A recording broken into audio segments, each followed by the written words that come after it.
How's it going, guys? Welcome back to the channel. Leinster versus Glasgow just finished 13-5. Leinster did ultimately end up winning. Let's break it down. Let's dive into it. So before I continue, please like and subscribe as it really does help my channel grow. And let's break it down. So first up, Leinster and Glasgow, they both defended brilliantly.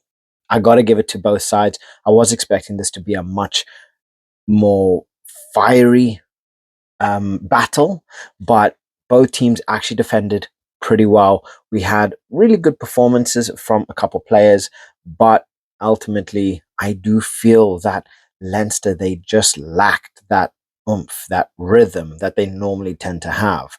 I do feel that although they defended brilliantly, the defensive lines were, you know, they were they were brilliant, and they really stopped Glasgow from being able to do anything, from the breakdowns, from um, Glasgow trying to play a more free flowing game. They were stopped at almost every single moment, and the, they really managed to nullify Glasgow. And I just feel that both teams were so good defensively, but just in attack, they just lacked that. They lack their teeth. They lack that bite that normally they tend to have. Obviously, Leinster were without the major player of Gibson Park, where normally you tend to see his ability to allow the game to play, to get that ball up and moving so fast. And oftentimes that really helps breaking down the team, especially when you have the likes of Prendergast as well with that halfback pairing. Um, I just feel that they felt flat at quite a few moments, and points where they should have sped up and really, tried to move the ball across quickly. They just failed, or they fumbled the ball, and Glasgow were there to mop up anything. But I don't know. It's just one of these where you look at the first half of the season, they were fiery. They had everything. Just you look at the last game, every single moment they were using their attacks. They were breaking down the defense, and obviously the teams are two worlds apart. In Glasgow are no joke, but it just felt like they they just didn't have that oomph, which they normally tend to have, if that makes sense. Um, I do feel that there were certain performances on show from Leinster that really helped them get where they were and managed to get them in where they need. And Tommy O'Brien had a phenomenal game. And I do believe his ability to work on that touchline, just on that side, just finding the space, breaking the line, using his inside runs, he really caused a lot of damage, and ultimately ended up getting him a try, putting him in good points, putting himself in brilliant positions, and he made himself an absolute nuisance to deal with, and that is exactly what you want in a player of his position. I do feel Tommy O'Brien is one of these players that he has got such a big future. He's got such a big ceiling, and he's just improving. So in the next 2, 3, 4, I mean, we could even potentially see him being a big contender for the next Lions tour.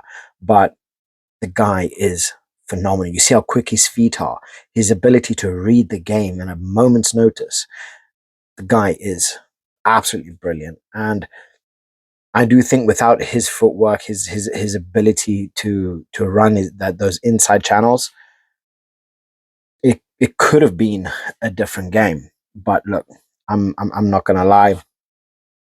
Um, it was a tight game. It wasn't one of these flashy games that you're seeing tries left, right, and center.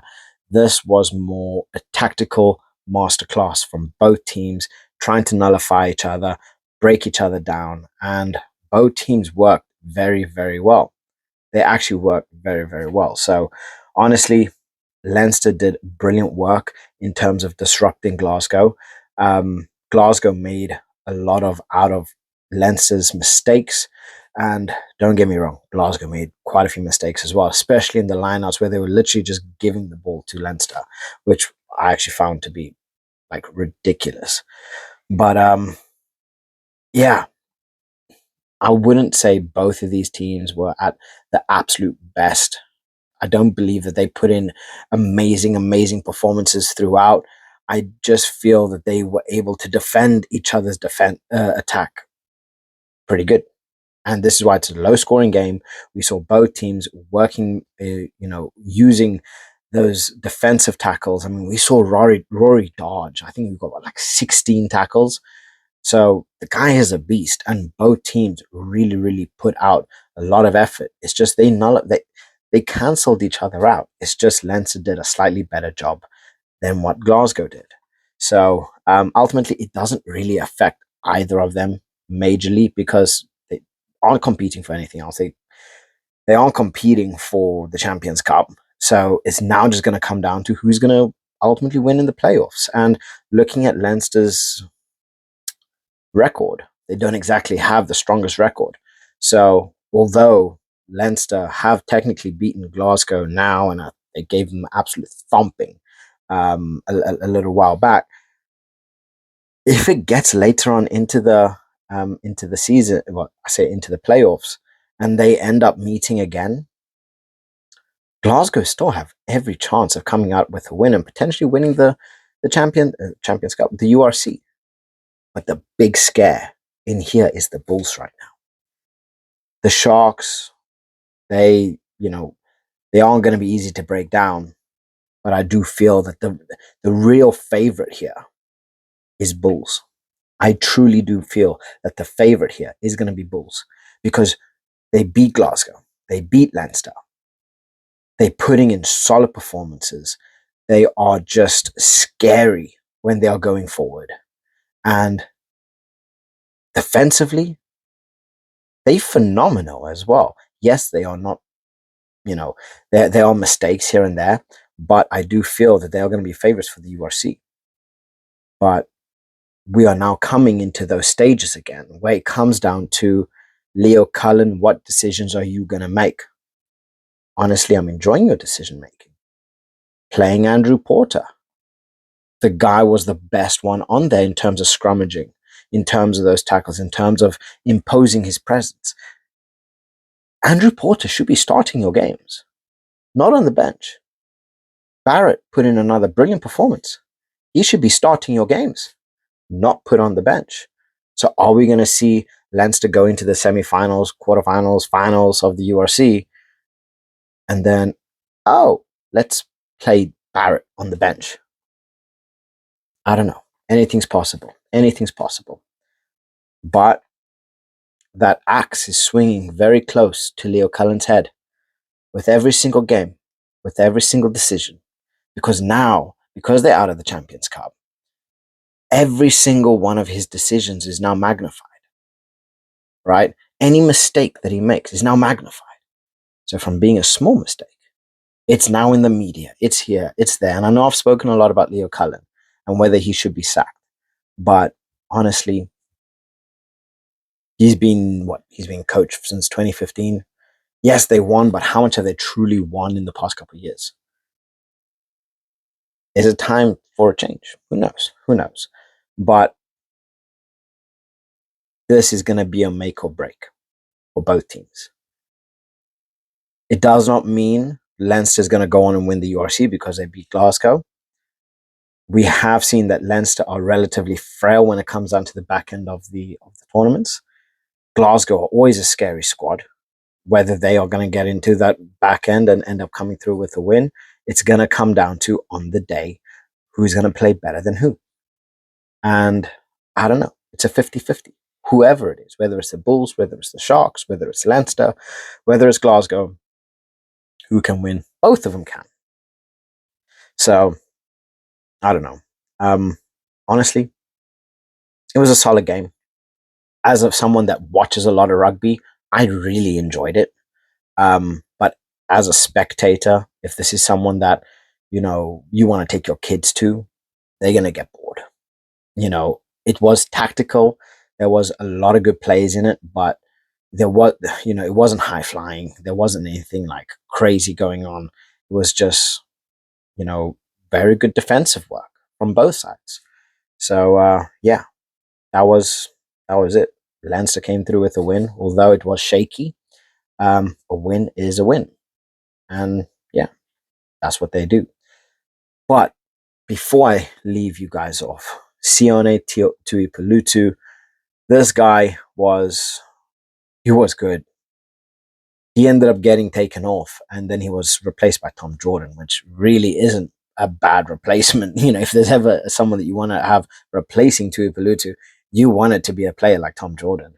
Um, but honestly, I don't feel that this was an injury or anything like this. I think it was just more precaution. I do feel that Tuipulotu was taken off just as a precaution. He hasn't played rugby in the past 4 months.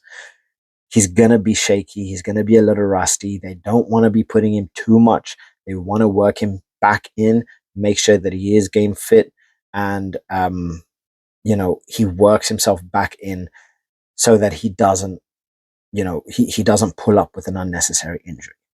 So it's going to be interesting to see how this works out. But I do feel the later, you know, we see Glasgow get into the playoffs and so on, we are going to start seeing him play a lot more of the game, potentially even a full game, depending on how confident they are in his fitness. But next year, Tuipulotu is going to be coming in strong. He's going to be that phenomenal player as always, and I really, really, really look forward to seeing him. But guys, O'Brien, man of the match, fully deserved man of the match. The guy was absolutely brilliant. Tuipulotu looked like he was potentially injured, but he was smiling on the sidelines. More than likely, no injury. Looks like it's just a precaution. And Leinster were just toothless. But then again, so were Glasgow. They they defended each other very well, but there wasn't any of that oomph. So let me know what you guys think in the comment section below. Leinster fans, are you confident in Leinster going forward, especially up against these big teams? And are you still worried about this Glasgow, about this Leinster defense, this Nienaber defense, that they are still pretty good, but they were very shaky up against the Saints? How confident are you that Nienaber is the way forward? So, guys, please, as always, like, subscribe, put your comments in the comment section below, and I'll catch you guys in the next one. Bye.